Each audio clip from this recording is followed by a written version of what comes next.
Les Anneaux de la mémoire, une histoire des esclavages.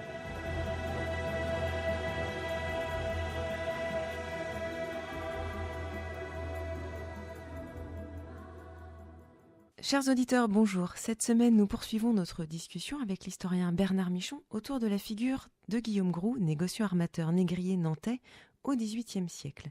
La semaine dernière, nous avons évoqué les origines familiales des Groult, la formation du personnage et son activité d'armement. Et aujourd'hui, on va s'intéresser à une autre facette de ce personnage. Alors ma première question, Bernard, est-ce que Guillaume Groult s'est marié ? Effectivement, Guillaume Groult s'est marié le 17 janvier 1741 dans la chapelle du Sanitat de Nantes et il y épouse Anne O'Shiel qui est issue d'une famille irlandaise, donc du fameux clan irlandais installé à Nantes. D'abord un mot peut-être sur l'âge du mariage puisque notre personnage, Guillaume Groult, se marie à un âge tardif, c'est un homme d'âge mûr, il est âgé d'une quarantaine d'années. Alors ce n'est pas rare dans le milieu négociant de voir des mariages tardifs dans la mesure où il faut attendre, j'allais dire, d'être établi dans la vie pour pouvoir se marier. Cela dit, on peut dire que notre personnage se marie quand même relativement tard, des mariages à une trentaine d'années sont tout de même plus fréquents. Il épouse Anne O'Shiel, donc issue d'un clan irlandais, et cette famille est tout à fait intéressante. Ce sont des Irlandais qui ont fui donc la glorieuse Révolution et la chute de Jacques II Stuart à la fin du XVIIe siècle et qui se retrouvent en France en particulier. Et donc Anne O'Shiel a plusieurs sœurs qui sont mariées avec les Stapleton, avec les Walsh. On a évoqué la figure d'Antoine Vincent Walsh et également donc elle a un frère qui a épousé lui une membre de la famille Clark. Donc avec cette union, finalement, Guillaume Groult se trouve parent avec un très puissant réseau, puisque ces Irlandais sont tout à fait puissants et en particulier dans l'armement maritime. Il d'ailleurs à noter que le père donc d'Anne O'Shiel meurt en 1745 et que c'est Guillaume Groult qui est chargé de gérer, j'allais dire, la fortune du beau-père, donc ce qui montre bien qu'il est complètement intégré à ce clan irlandais. Voilà, donc une union aussi intéressée pour Guillaume Groult. Le mariage est d'abord, à cette époque-là, une affaire. Avant d'être, je dirais, une union entre deux personnages, l'idée de l'amour au sein du mariage est évidemment possible à cette époque-là, mais il s'agit d'abord de la plus grande affaire de la vie d'un homme ou d'une femme à cette époque-là. Et ce couple aura-t-il des enfants ? Alors non, le couple Groult-O'Shiel est un couple qui est stérile, sans que l'on sache si la stérilité vient du personnage donc de Guillaume Groult ou d'Anne O'Shiel, mais en tout cas le couple n'a pas d'enfant. Ce qui évidemment a des conséquences, notamment pour l'héritage. Ça veut dire que ce sont des neveux, des nièces, des cousines qui vont hériter et évidemment toute la parentèle des Groult, tout ce réseau familial extrêmement important va bénéficier de l'héritage de Guillaume Groult. Un héritage qui est tout à fait considérable. Je reviens à son mariage en 1741. On a un personnage qui n'a pas encore directement armé de navires, puisque je l'ai dit lors de la précédente émission, et il commence l'armement maritime en 1742. Mais on a déjà un personnage qui déclare posséder une fortune propre d'environ 1 million de livres, ce qui est tout à fait considérable. Et on estime qu'à sa mort, il laisse une fortune millionnaire, peut-être entre 4 et 5 millions de livres. Mais là, évidemment, entre les biens mobiliers, les biens immobiliers, il est parfois difficile d'avoir des estimations fiables. Yeah, yeah, yeah, yeah, la.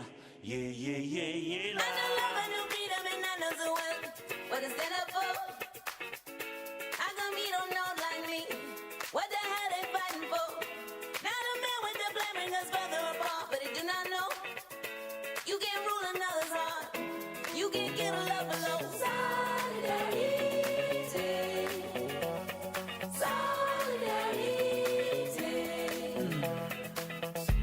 J'ancrai l'espérance aux racines de ma vie. Planter des flambeaux à la lisière des nuits. نفس الشمس تشرق علي وعليك نفس النجمة بعيوني بتضوي بعينيك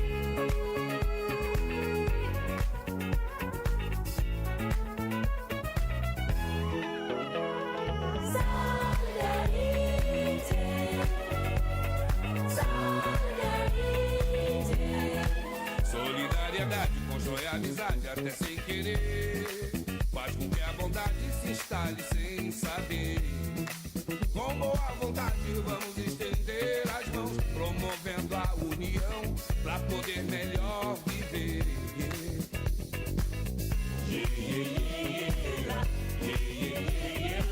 La grande ville nous a plongé dans sa commune. Dehors, y a pas d'étrangers, y a que des inconnus. Solidarité, voilà ce qu'on est venu demander. La beauté n'a pas de frontières, les frontières n'ont pas de beauté. Nous sommes les nouveaux rois, nous sommes les nouveaux rois, nous sommes les nouveaux rois.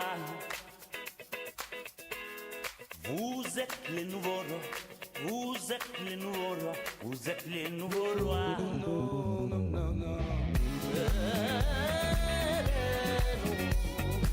एकता ही परम धर्म है इससे बड़ा न कोई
Vous écoutez Les Anneaux de la Mémoire, une histoire des esclavages. Je suis avec Bernard Michon.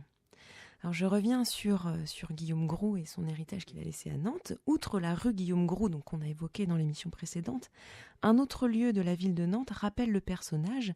Il s'agit d'un immeuble situé sur l'île Feydeau. Est-ce que vous pouvez nous en dire davantage ? Cet immeuble Groult, qui se trouve sur l'île Feydeau, si vous regardez l'île Feydeau en vous situant face donc à la place de la Petite Hollande, vous regardez donc sur la droite de la rue Kervégan, vous avez l'hôtel donc Péry de la Villestreux, qui est le plus massif parce que c'est le seul hôtel de l'île Feydeau à avoir été construit sur 2 parcelles. De l'autre côté de la rue Kervégan, vous avez un immeuble qui est un immeuble qui a été achevé au milieu du XVIIIe siècle, un petit peu avant, aux alentours des années 1747. Et c'est l'un des premiers immeubles à avoir été construit dans ce lotissement de l'île Feydeau, qui porte le nom de l'intendant de Bretagne, Feydeau de Brou, lotissement qui a été pensé par des promoteurs, et en particulier le rôle du subdélégué de l'intendant et maire de Nantes, Gérard Mélier, a été important dans l'impulsion de ce projet immobilier. Groult, comme de nombreux autres négociants nantais, achète une parcelle pour faire construire cet immeuble que l'on peut encore voir aujourd'hui. D'ailleurs, on pense que Guillaume Groult a vécu dans cet immeuble, mais cela n'est pas tout à fait certain. En particulier, on ne sait pas si le couple vivait dans cet immeuble. Et alors, où habitait le couple Guillaume Groult ?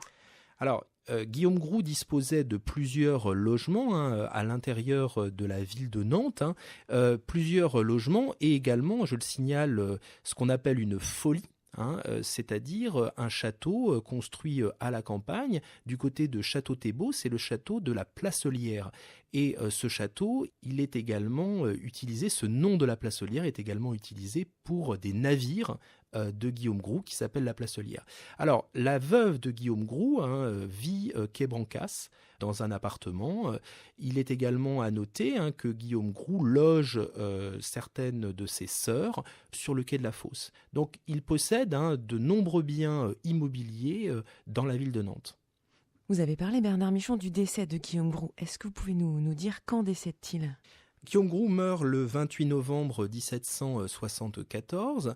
On dispose d'un testament extrêmement détaillé sur, je dirais, les volontés du défunt. Il est conservé chez le notaire Foucrault à Nantes et on peut le consulter aux archives départementales.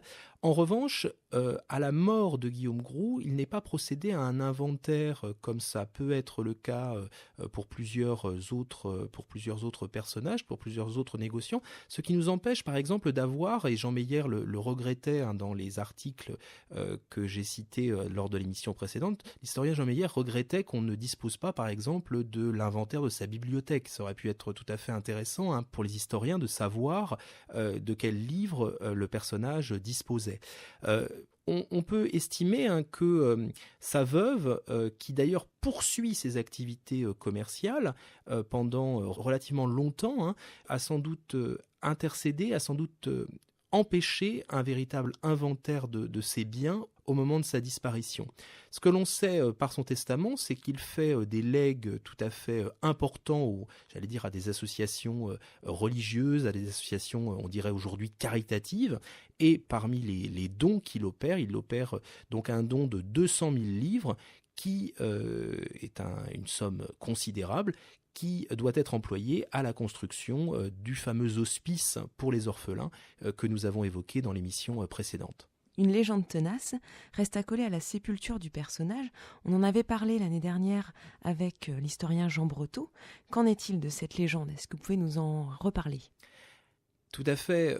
On estime que, et c'est quelque chose qu'on peut lire très fréquemment et qu'on entend à Nantes, c'est que l'enterrement de Guillaume Groux, une sorte de procession aurait eu lieu la nuit et un cortège de 80 serviteurs noirs aurait accompagné de flambeaux la dépouille mortelle de Guillaume Groux. En réalité, il s'agit donc de quelque chose qui est une légende urbaine, puisqu'il ne s'agit pas de 80 serviteurs noirs, mais de 80 personnes, de 80 serviteurs vêtus de noir. Et donc du coup, il y a une confusion, mais pour préparer cette émission, j'ai eu l'occasion de surfer sur Internet et de retrouver à plusieurs endroits, sur plusieurs sites, cette légende. Il s'agit en fait d'une mauvaise lecture des documents du XVIIIe siècle. Et qui rattache jusqu'à sa mort Guillaume Groux et son commerce négrier. Tout à fait. Bernard Michon, merci. On se retrouve prochainement pour de nouvelles émissions et nous aurons comme invité Olivier Grenouillot. Merci aux auditeurs qui nous écoutent. Très belle fin de journée.